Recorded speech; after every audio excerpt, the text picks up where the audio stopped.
prend en compte le fait que la directive cadre sur ce sujet-là impose des obligations précises en 2015, ça paraît un petit peu décalé. Voilà. Bon, c'était pour une première vue pour donner un peu le cadre général. Alors, les enjeux spécifiques de la mise en œuvre qui ont été justement rappelés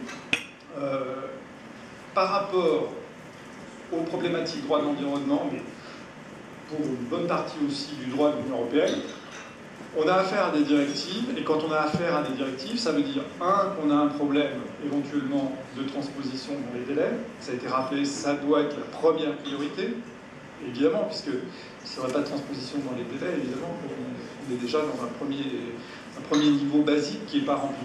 Deuxièmement, il faut que la transposition soit correcte. Ça, à ce moment-là, on a besoin de faire en sorte que la transposition soit précise et correcte. Et là, il y a aussi un énorme travail à faire. Et troisièmement, la directive doit être correctement appliquée. Et quand on a affaire à des politiques territoriales qui vont engager les acteurs jusqu'au plus près du terrain, évidemment, l'application pose encore des problèmes supplémentaires. Je dirais que ça pose des problèmes supplémentaires par rapport à des mécanismes qui seraient plus nationaux, qui couvriraient plus, par exemple, la coopération entre des grandes entreprises, des choses qui viseraient un nombre très limité d'acteurs. Ça arrive aussi que le droit de l'Union intéresse un nombre relativement limité d'acteurs. Là, on est face à vraiment à un champ d'activité considérable. Il y a à peu près 50 000 installations industrielles concernées par le droit de l'Union. Vous voyez, donc il y a 12% du territoire qui est en Natura 2000. Bon, on pourrait énumérer comme ça les chiffres. On est face à des problèmes d'application considérables. Deuxième chose, on est face à des éléments très techniques aussi. Donc du coup, dans la mise en œuvre et dans l'application même, on est face à des problèmes assez précis pour savoir si oui ou non on va vers un bon état écologique de l'eau, par exemple. Alors qu'est-ce que c'est qu'un bon état écologique? C'est pas quand même hyper facile à définir.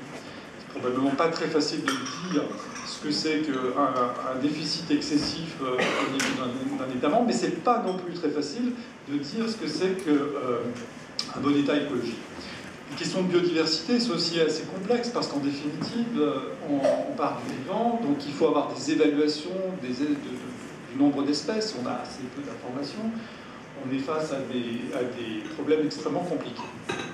Donc ça, c'est un deuxième point. Les coûts directs de mise en œuvre sont aussi considérables, ils sont souvent invoqués par les collectivités territoriales. La France a dépensé pour les eaux résiduaires urbaines entre 1990 et 2010, je crois, 60 milliards d'euros. Donc il y a des investissements très considérables à faire pour pouvoir se mettre au niveau.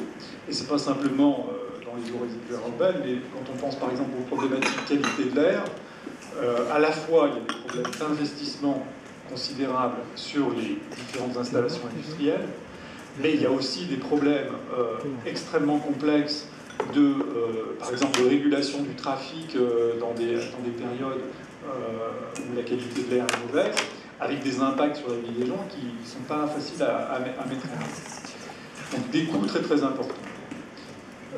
Et puis, donc, ce que j'avais évoqué, là je vais l'évoquer sous un autre angle, des acteurs locaux très impliqués, c'est aussi, pas seulement les élus, mais c'est aussi les riverains de l'installation, les associations de protection de l'environnement.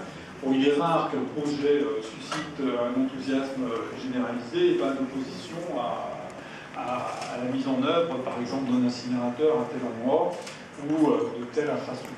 Donc là, il y a une multiplicité des problèmes. Alors, une fois que j'ai brossé ce tableau, simplement pour rappeler que, comme on a beaucoup de droits disponibles, et dans le débat, par exemple, d'hier, on a une intervention qui qui a dit un peu ça.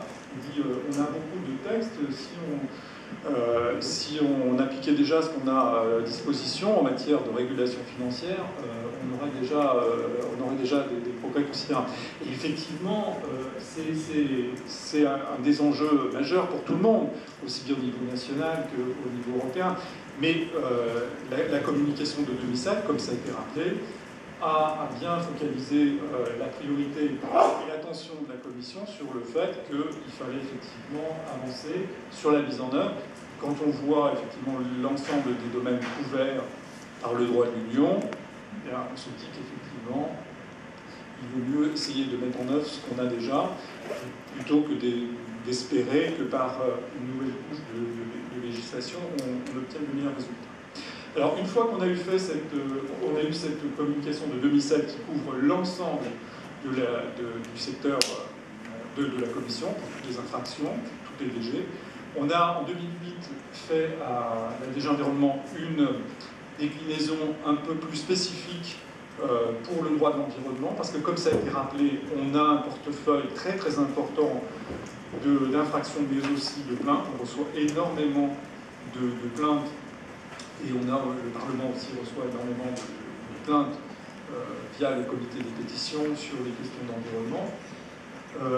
Donc avec l'idée de décliner les priorités qui étaient affichées au niveau de la communication de 2007, et puis d'essayer de développer aussi des pistes pour toute la partie qui a été aussi évoquée, de coopération plus étroite avec les États membres pour l'application.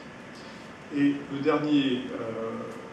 dernière étape pour l'instant, c'est une communication toute récente qui essaye aussi d'aller un petit peu plus loin en développement plutôt un programme, plutôt qu'une philosophie, plutôt un programme et différents secteurs d'action. Je vais juste survoler cette communication. Alors, pour 2008, je vais insister sur un point, c'est le partenariat avec les juges nationaux.